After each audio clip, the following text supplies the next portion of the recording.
بسم الله الرحمن الرحيم. السلام عليكم ورحمة الله وبركاته.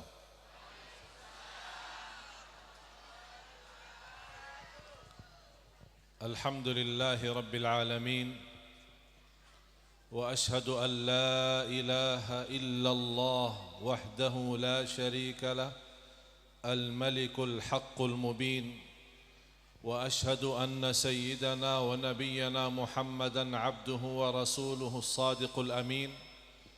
اللهم صل وسلم وبارك على سيدنا محمد وعلى آله وصحبه ومن تبعهم بإحسان إلى يوم الدين. سبحانك لا علم لنا إلا ما علمتنا إنك أنت العليم الحكيم. الحمد لله والشكر لله. Alhamdulillah atas nikmat iman dan Islam.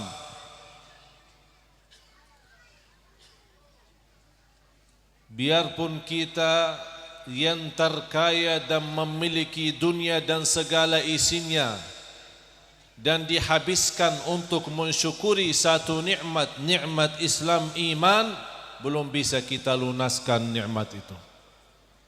Alhamdulillah, mudah-mudahan sebagaimana kita orang muslim, insyaallah diwafatkan oleh Allah atas Islam dan iman.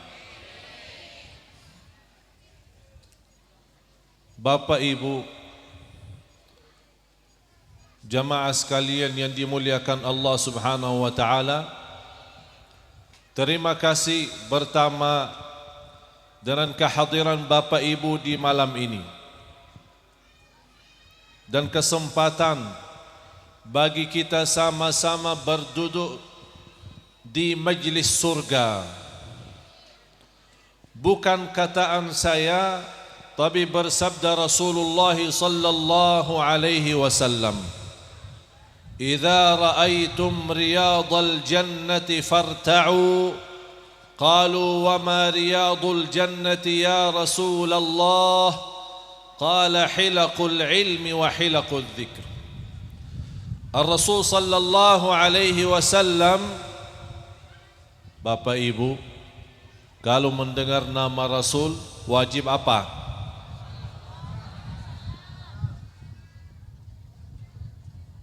Jangan jadi orang kikir ya. Oh, jadi orang pelit ya. Orang yang paling pelit itu mendengar nama Rasul tapi keberatan bersalawat. Allahumma salli wa sallim wa barik alaihi. Dan salawat yang terbaik yang isinya salawat dan salam, sallallahu alaihi wasallam. Sesuai firman Allah Subhanahu wa taala, A'udzu billahi minasy syaithanir rajim. Innallaha wa malaikatahu yusalluna 'alan nabiy. Ya ayyuhalladzina amanu sallu 'alaihi wa sallimu taslima. Kebiasaan banyak mendengar ayat ini di waktu ceramah atau khutbah Jumat. Tapi umumnya jamaah bersalawat ketika khatib atau ustaz menyampaikan ayat ini sesuai firman Allah, innallaha wa malaikatahu yusalluna 'alan nabi. Rata-rata jamaah bersalawat. Itu salah. Kok bisa salah sih? Karena firman Allah harus kita fahami sebelum kita amalkan. Innallaha wa malaikatahu yusalluna 'alan nabi. Ini berita. Belum ada perintah. Ini berita. Allah memberikan kepada kita berita. Allah dan malaikatnya bersalawat Apa yang wajib kita ucapkan sesudah mendengar ayat ini? Alhamdulillah. Alhamdulillah kenapa? Alhamdulillah atas keagungan yang Allah berikan kepada Nabi kita lewat salawat. Kapan kita bersalawat? Ya ayyuhalladzina amanu. Ini perintah untuk siapa? Orang beriman. Di sini kita begitu memperhatikan ayat ini atau ayat yang lain yang berbunyi ya ayyuhalladzina amanu, kita dengar baik-baik, buka hati, hadirkan fikiran, dengar, dan anda bersedia. Ada apa ya Allah memanggil kami, hei orang beriman, sallu alaihi wa sallimu taslima, Allahumma salli wa sallim wa barik alaihi. Ini baru terbukti sami'na. Apa sami'na? Ya ayyuhal ladzina amanu. Terus wa ata'na, kita amalkan. Kata Abdullah bin Mas'ud radhiyallahu anhu, "Idza sami'ta ya ayyuhal ladzina amanu fa'ar'iha sam'ak fa innaha imma amrun tu'maru bih wa imma nahyun tunha an." Faham enggak Bapak Ibu? Apaan yang enggak faham? Kata Abdullah bin Mas'ud. Tahu enggak Abdullah bin Mas'ud? Tahu enggak? Kenal enggak? Sahabat Rasul yang termasuk pertama orang yang membaca Al-Quran di Makkah di hadapan kufar Quraisy. Karena turunnya Islam, diutuskan Nabi Muhammad kan berdakwah siri, dakwah diam-diam, belum diizinkan oleh Allah untuk menyebarkan dan terang-terangan dakwahnya karena masih dalam kondisi sedikit. Tapi Abdullah bin Mas'ud di antara sahabat yang memberanikan diri dan membaca Al-Quran di hadapan kufar Quraisy di dekat Al-Ka'bah.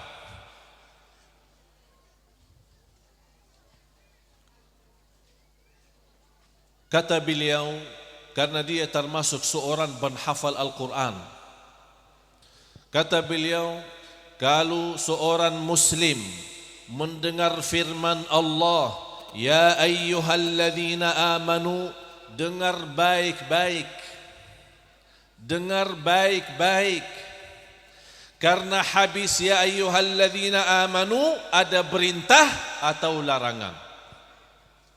Kalau perintah sami'na wa ata'na. Sallu alaihi wa sallimu. Protokol hanya 12 menit. Bapak, kalau saya ceramah 1 jam, kalau enggak saya turun. Izinkan atau saya turun, kata Bapak, silahkan. Saya bilang alhamdulillah, protokol tidak punya alasan lagi karena saya dapat atasannya. Dan pertama kata yang saya sampaikan,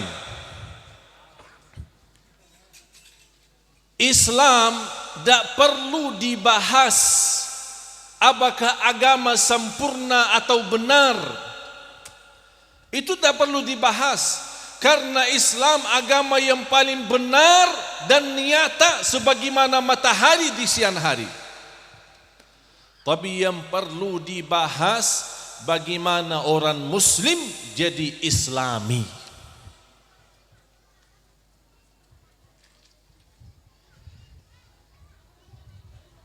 Masjid di mana-mana. Ini masjid jami' besar. Sekarang jamaah yang hadir di sini semua jamaah kampung sini, daerah sini sekitar. Ada yang jauh-jauh? Kira-kira komplek perumahan ini atau daerah ini berapa banyak warga? 10.000? Lebih? 6.000? 6.000 warga.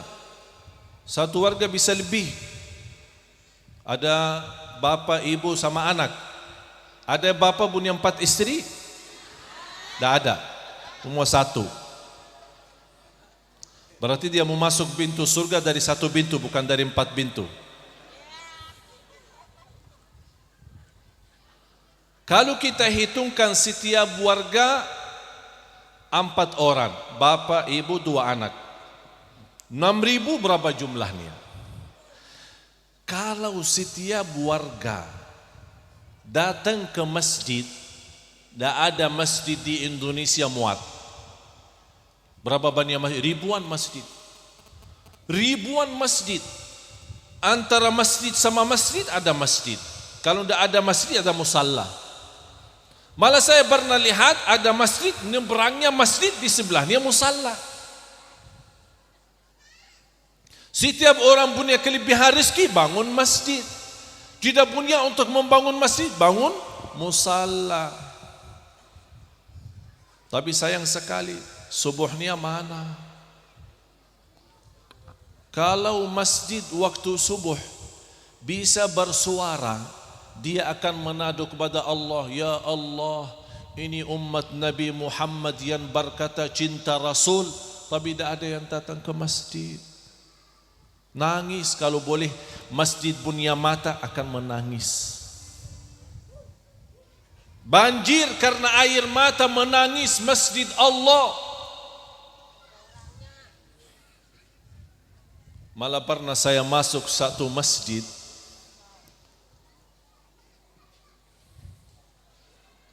saya lihat ada satu orang,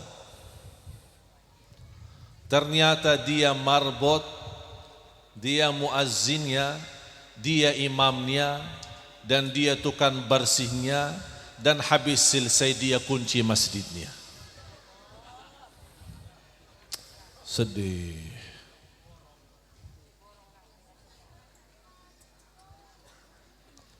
Apakah kita orang muslim yang sejati? Bapak Ibu, orang muslim bukan hanya lingkungannya Islam, tapi orang muslim yang selalu pertama dan utama ikuti perintah Allah. Kalau kita kembali kepada sejarah para wali songo, yang kita semua tahu Islam bisa dikenal di Indonesia karena perjuangan mereka. Dan Indonesia terkenal sebagai negara yang mayoritasnya muslim tanpa ditumbahkan sedikit pun dari darah. Masuknya Islam dengan damai, dengan kemudahan dan kemuliaan. Kenapa? Karena mereka dikenal sebagai ahlullah dan ahli masjid. Mereka jadikan masjid tempat yang terutama untuk menyelesaikan segala urusannya, segala hajatnya. Sekarang apa yang terjadi? Kita tinggalkan masjid, malah kita mencari kuburan mereka. Demi Allah, kalau mereka bisa berbicara, akan dia bertanya, kalau inti mau saya jadi wasilah bagimu, makmurkan masjidnya dulu, baru datang ke saya. Karena wasilah, ulama telah menjelaskan, wasilah itu atau tawassul tidak akan bisa berguna kecuali kalau orang yang datang minta tawassul berilaku sesuai yang ditawassuli. Tak bisa orang bertawassul sama orang salih tapi orang itu tak pernah salat. Ada orang muslim di Indonesia tidak salat. Waktu saya mendatangkan guru saya menjaga makam Rasulullah sallallahu alaihi wasallam, 2 kali datang ke Indonesia. Usia beliau berkhidmat di Masjid Nabawi sejak usia beliau 18 tahun. Jadi menjaga makam Rasulullah dari usia beliau 20 tahun sampai sekarang 91 tahun dia menjaga makam Rasulullah. waktu saya bawa ke Indonesia, saya bertanya, tolong guruku, saya mohon berikan nasihat kepada orang Islam di Indonesia yang belum mau salat. Tahu Bapak Ibu apa jawabannya? Malah dia kaget. Eman ada orang Muslim tidak salat?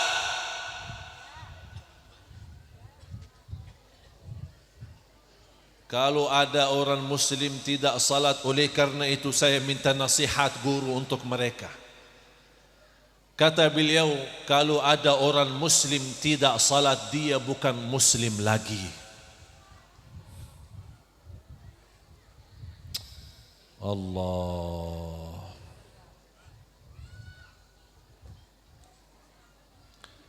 Itulah sebabnya membuat saya sedih. Islam bukan maju di Indonesia, malah mundur.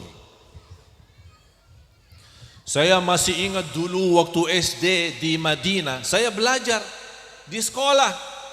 Di salah satu pelajaran yang kita dapatkan, Indonesia, penduduk Islam di Indonesia 98%.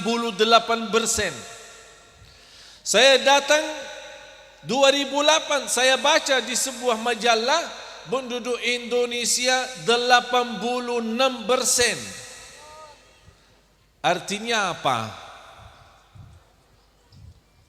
Selain Islam malah lebih memberikan kemudahan, menjadi tanda keagungan Islam.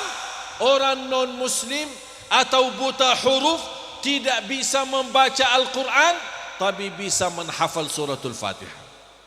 Betul enggak? Mana ada orang non-muslim hafal Injil atau hafal Taurah? Bahkan saya bertemu sama seorang sama sekali tidak pernah megang Quran dan tidak pernah tahu apa itu Quran, tapi subhanallah hafal Al-Fatihah dan Yasin. Ini memberikan tanda apa? Quran itu mukjizat. Biar orang tidak bisa baca tapi bisa hafal. Ada seorang dari Eropa jalan-jalan sama istrinya ke negeri Turki, Istanbul. Ketika malam hari dia berjalan kaki dengan istrinya, nyasar, lupa alamatnya, lupa membawa kartu hotel. Bertemu dengan orang Muslim. Coba dengar Bapak Ibu, ini belajar, cerita ini menjadi pelajaran kita orang Muslim, kita orang Islam. Jadi orang datang dari jauh, kenapa diajarkan kita mengucapkan assalam? Supaya orang yang bertemu dengan kita merasa aman. Assalamualaikum. Aman, aman, jangan takut. Karena tidak ada orang seorang bereman melihat dan mau mencuri orang dan membawa pisunya atau senjata, assalamualaikum. Tidak ada begitu.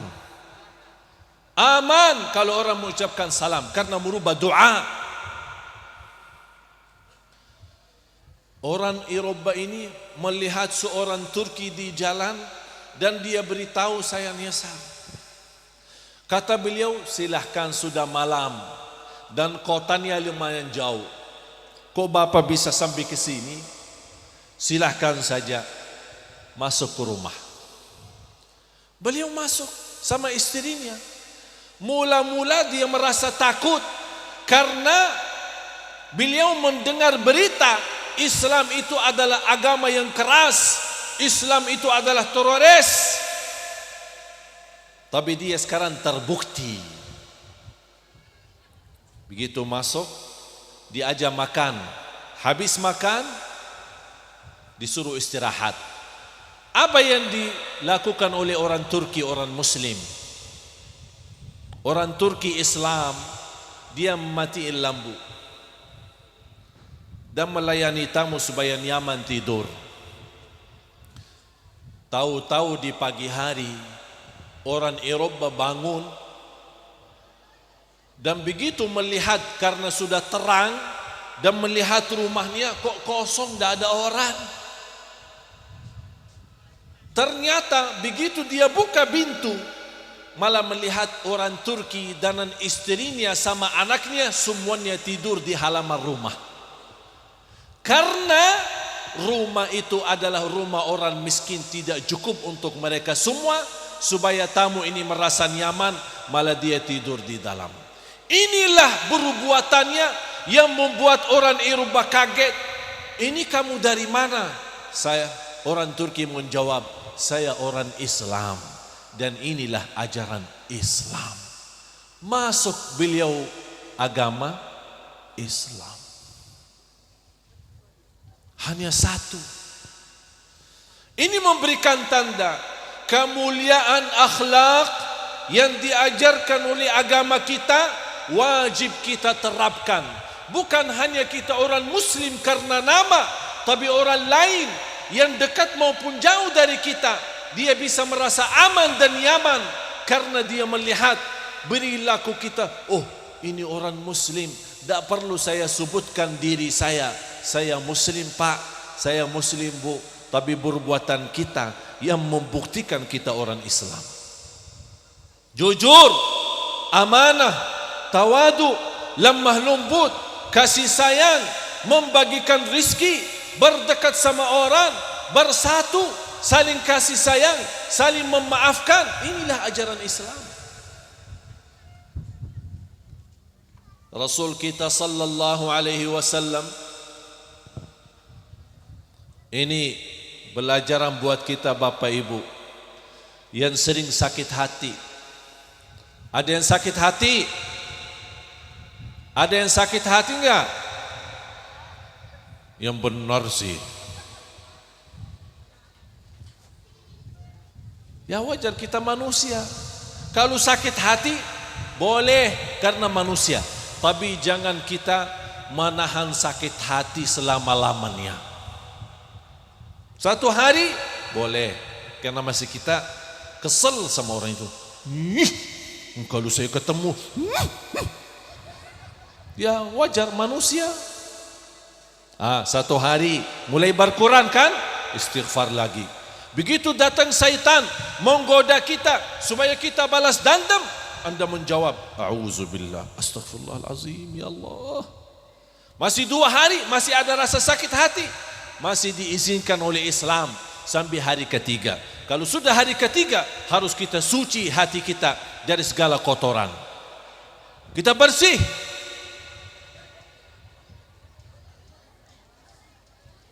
Rasul kita sallallahu alaihi wasallam, Bu,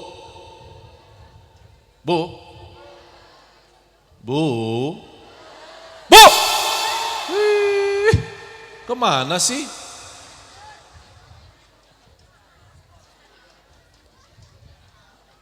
Rasulullah sallallahu alaihi wasallam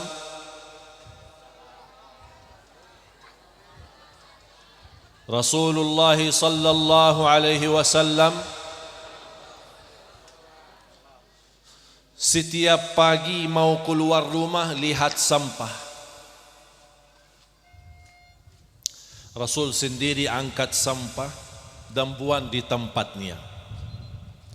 Besoknya keluar ada sampah lagi. Rasul pada bertanya, ini yang suka buang sampah siapa? Ini tetangga, orang Yahudi, punya anak setiap hari suka buang sampah di hadapan pintu Rasul. Rasul diam. Hari ketiga keluar dari rumah, sampah lagi. Rasul sendiri, Rasul yang termulia di antara manusia, yang paling tinggi derajatnya, yang dicintai Allah sendiri dengan tangannya membawa sampah itu. Ketika satu hari Rasul keluar, tidak ada sampah. Tumben kok tidak ada sampah nih? Sahabat beritahu, ya Rasulullah, memang hari ini tidak ada sampah karena anak orang Yahudi itu lagi sakit. Lagi apa? Kata Rasul kepada sahabat, ayo kita silaturrahim. Tapi keputusannya bukan di tangan Allah. Kalau dari Allah, Allah sudah memberikan segalanya. Allah berikan umur, Allah berikan kemuliaan Anda jadi orang muslim. Apakah muslim karena keturunannya atau muslim karena belajar Islam dan masuk sebagai muallaf? Ini sebuah kenikmatan yang luar biasa. Bapak Ibu, Anda dilahirkan karena sebagai orang muslim. Coba apakah saat kita di dunia rahim atau di perutnya ibu, apakah kita pernah meminta sama Allah, ya Allah, tolong saya mohon dilahirkan atas Islam? Kapan kita pernah minta? Allah berikan agama Islam tanpa kita minta. Jangan sampai sendiri kita menghilangkan Islam dalam perbuatan kita. Dan malah ada orang salih, dia berdoa, ya Allah, Engkau berikan kepada saya Islam tanpa aku minta. Ya Allah, aku mohon ridhamu dan surgamu yang selalu aku minta. Ya Allah, Engkau berikan kepadaku Islam tanpa saya minta. Ya Allah, berikan kepadaku ridhamu dan surgamu yang selalu aku minta. Ini nikmat yang besar yang harus kita sama-sama hargai. Karena Bapak Ibu, demi Allah, orang yang mendapatkan nikmat Islam, iman, tapi dia tidak menghargai, tidak peduli, tidak merasakan dan nikmatinya, akan Allah cabut nikmat Islam berikan kepada orang lain. Apakah ada di antara Bapak Ibu ingin meninggal dunia tanpa Islam? Apakah ingin meninggal dunia dalam keadaan su'ul khatimah? Na'udzubillah. Saya akhiri 4 wasiat dan 4 amalan. Mohon dengar baik-baik. Saya harap semua pulang malam ini sudah rubah fikiran untuk menjadi lebih baik. Dan saya doakan semoga sisa umur kita insya Allah lebih baik daripada yang sudah lalu. Mohon maaf, tradisi di Indonesia suka berceramah yang barangkali hanya lucu-lucu saja. Tapi boleh kita ada sedikit lucu, ada sedikit cerita, tapi jangan menjadi inti. Malah saya selalu mengajak semua kawan-kawan para ustaz, para da'i, saya sampaikan kepada mereka, sudah stop, sudah cukup. Indonesia 350 tahun dijajah sama Belanda. Tak bisa dikeluarkan Belanda karena selama itu hanya lucu-lucu. Kita bahkan malah datang ke majlis ilmu masih lucu-lucu. Bahkan ada orang ustaz yang pura-pura membawakan cerita demi membuat jamaah ketawa dan lucu, bawa cerita yang bohong tanpa dasar. Ini dosa sendiri.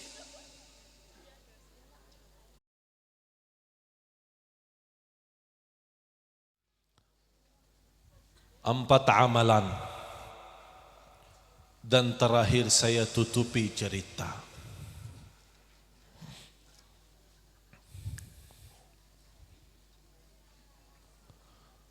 Yang pertama, mulai hari ini, apalagi sebentar lagi mau masuk tahun baru, kita nawaitu sama-sama untuk menjadikan tahun 2014 insya Allah yang terbaik. Kalau memang 2014 itu adalah tahun yang terakhir dalam sisa umur kita, mari sama-sama jadikan yang terbaik. karena belum tentu bertemu dengan 2015. Ini sikap orang saleh. Kenapa bisa mereka menikmati Ramadan? Karena selalu masuknya Ramadan mereka merasa Ramadan itu yang terakhir. Begitu mereka menyambut tahun baru, mereka menyambut dengan berhati-hati dan bersemangat untuk mendekatkan diri kepada Allah, karena mereka meyakini bisa tahun ini adalah yang terakhir dalam sisa umur kita, karena tidak ada yang tahu berapa sisa umurnya. Tapi kita bisa menjadikan yang tersisa itu yang terbaik. Jangan Anda fikirkan berapa yang tersisa, tapi Anda fikirkan apa yang harus kita isi di yang tersisa.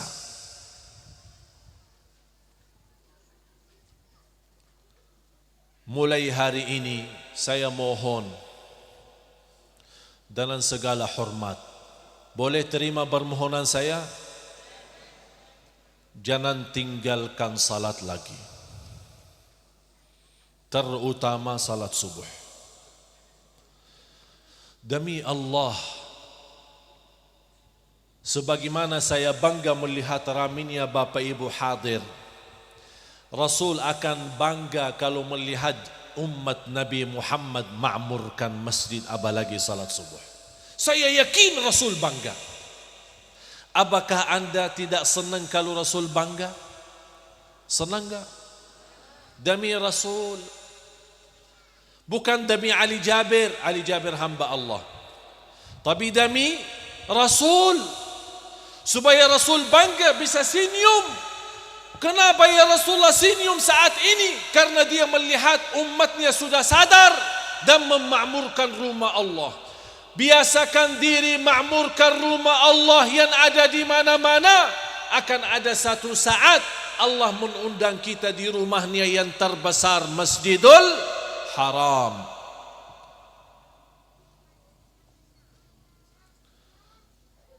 Dan jangan tidur di malam hari belum salat witir duluan. Apa itu salat witir? 2 rakaat tutup 1 sudah witir. Kapan? Sebelum tidur. Kenapa saya bilang begitu? Bukan ini nasihat Ali Jabir, ini nasihat Rasul sallallahu alaihi wasallam. Rasul, kata Abu Hurairah radhiyallahu an, Rasul telah menwasiatkan kepadaku witir sebelum tidur. Seolah-olah Rasul memang witir akhir malam kan lebih baik kan? Tapi kenapa Rasul menwasiatkan Abi Hurairah witir sebelum tidur? Ini memberikan informasi kepada umatnya. Kayaknya nanti akhir-akhir banyak yang malas bangun malam hari. Udah witir duluan aja. Kalau bangun lagi salat tahajud, tapi tidak perlu witir karena sudah witir duluan. Kalau tidak bangun, alhamdulillah sudah witir. Bukan alhamdulillah sudah tidur, alhamdulillah sudah witir. Ketika kita, kalau Allah takdirkan kita meninggal dalam keadaan tidur, jangan takut karena sudah witir dan sudah tertulis ahli salat malam. Berarti tidurnya husnul. Faham Bapak Ibu? Dan pas mau tidur, tolong jaga wudu. Tidur dalam keadaan wudu. Yang kedua, jangan lewat 1 hari belum melihat dan membaca Al-Quran. Walaupun 1. Kenapa saya menyuruh melihat Al-Quran? Karena mohon maaf, mata kita selalu pandangannya kepada yang haram. Perlu disucikan mata. Bagaimana kita sucikan mata? Lewat banyak melihat Al-Quran. Baca. A'udzu billahi minasyaitonir rajim. Bismillahirrahmanirrahim. Alif lam mim. Dzalikal kitabu la raiba fihi hudal lil muttaqin. Shadaqallahu alazim. Sudah baca dan sudah melihat. Tolong dirutinkan. Mau banyak lagi silahkan. Semampunya. Kalau saya memberikan yang sederhana. Anda mampu lebih silahkan. Mau 30 juz silahkan. Mau juz 30 silahkan. Yang penting jangan lewat 1 hari belum baca Al-Quran. Karena ayat yang pertama yang Allah turunkan kepada Nabi kita, Iqra bismi rabbikal ladzi khalaq. Yang ketiga, zikrullah. Anda lagi jalan, mau kemana? Pasar. Subhanallah bihamdi, subhanallahil azim, subhanallah bihamdi, subhanallahil azim. Ibu-ibu lagi masak. Subhanallah bihamdi, subhanallah bihamdi, subhanallah. Terus tangan bekerja, lidah kita pun bekerja. InsyaAllah makanannya berkah dan nikmat.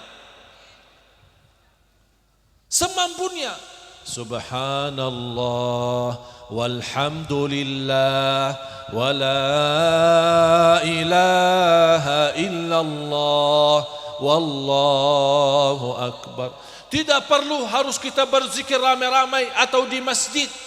Biasakan diri zikir dimanapun berada, dalam keadaan apapun. Amalan zikir termasuk amalan yang paling sederhana, tapi pahalanya yang paling tinggi. Zikrullah. Fadhkuruni azkurkum. Ingatlah kepadaku, aku ingat kepadamu, kata Allah.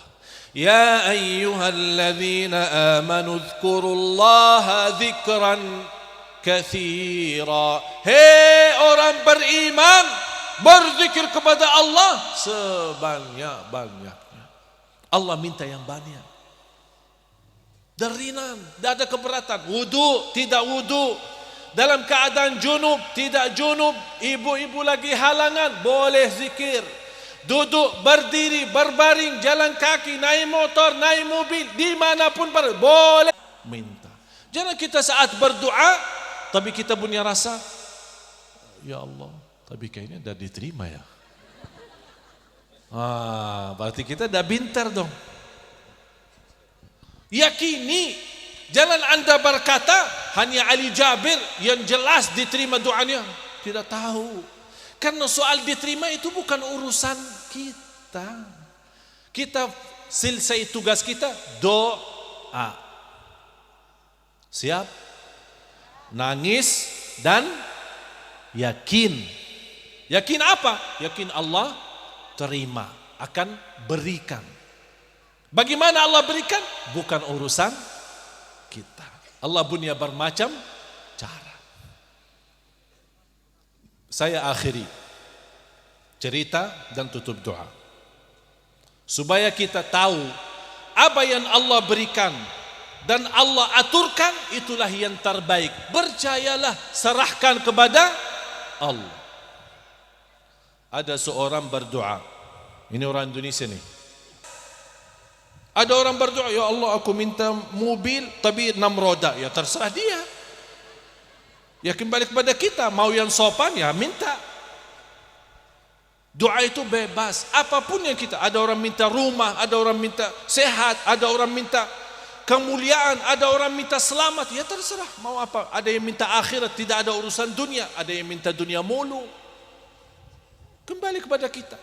Dan yang mengumpulkan doa dunia akhirat, Rabbana atina fid dunya hasanatan wa fil akhirati hasanatan wa qina. Ini termasuk salah satu doa yang agung di doa Nabi kita, Nabi Muhammad sallallahu alaihi wasallam. Kenapa agung? Karena kumpulkan dunia dan akhirat. Allah berikan rezeki berangkat haji. Pas dia lagi tawaf, ya Allah, jodoh yang salihah, yang cantik, yang kaya. Tawaf 7 kali, itu aja doanya. Tidak ada pernah minta ya Allah ampuni, ya Allah sehat. Tidak ada. Pergi Safa Marwah, ya Allah jodoh yang salihah, yang cantik, yang kaya. Jamaahnya pada heran. Kayak ini iblis juga pada bingung, ini doanya mulu, itu ada lagi. Pulang kampung habis haji, masih bayangannya doanya itu. Kapan ketemu jodohku yang cantik, yang salihah, yang kaya? Pas dia jalan di kampung dikejar anjing. Dia lari kabur. Anjingnya kalau kita lari malah dia tambah. Oleh karena itu bapak ibu kalau lihat anjingnya diam aja. Berani enggak diam? Lebih nyaman lagi duduk. Biar digigit sekalian ya. Ini orangnya malah lari. Terus tambah dikejar.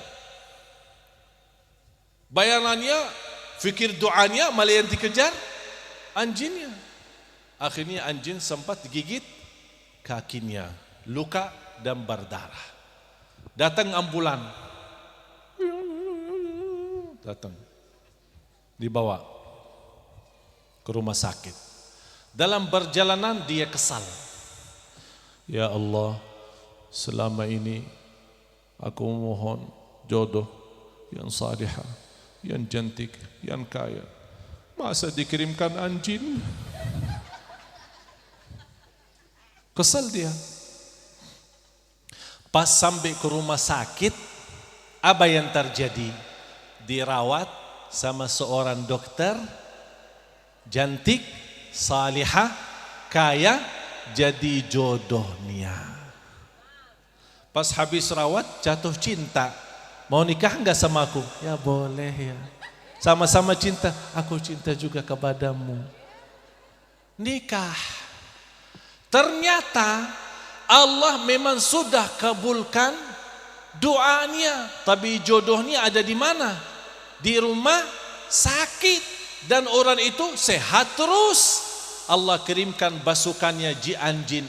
Gigit dia supaya ketemu. Faham gak Bapak Ibu? Bisa Allah terima hajat kita walaupun prosesnya lewat sedikit ujian dan keburukan, tapi ujung-ujungnya kita ketemu hajat kita yang kita minta. Mudah-mudahan semua doa kita diijabah dan Allah kabulkan hajat kita tanpa digigit anjing. Walaupun digigit, ambil hikmahnya, sabar, karena habis gigit pasti ada. Udah faham Bapak Ibu? Kan ini cerita lucu. Tapi lucunya bukan intinya kita lucu dan senang. Tapi yang saya mohon, ambil hikmahnya. Apa yang kita bisa belajari daripada cerita ini? Kita bisa belajar Allah Maha Adil, Allah Maha Baik. Allah pasti mengabulkan hajat kita. Allah punya bermacam cara. Tapi kita selalu memohon, ya Allah berikanlah yang terbaik. Karena kami sebagai hamba sangat percaya kepadamu. Karena kita sudah tahu, raditu billahi rabba wa bil islami dina wa bi muhammadin nabiyan wa rasula. Sama-sama berdoa. Angkat tangannya. Bukakan hatinya. Kalau boleh tundukkan kepalanya. Karena kita wajib bersama-sama merasakan kehadirat Allah. Dan yakini Bapak Ibu saat ini Allah Maha mendengar. Allah Maha mendengar. Dan Allah Maha melihat. Allah tahu di mana kita sekarang dan apa isi hati kita sekarang. Allah tahu apa hajat kita sekarang dan apa hajat kita nanti dan di hari kiamat. Oleh karena itu, saya berdoa, Anda menaminkan doa dalam perasaan, yakini Allah saat ini Maha mendengar dan Maha melihat dan Allah Maha mengetahui segala keinginan dan hajat kita. Al-Fatihah. Alhamdulillahi Rabbil Alamin. Alhamdulillahi hamdan kathiran tayyiban mubarakan fih, mubarakan alaih kama yuhib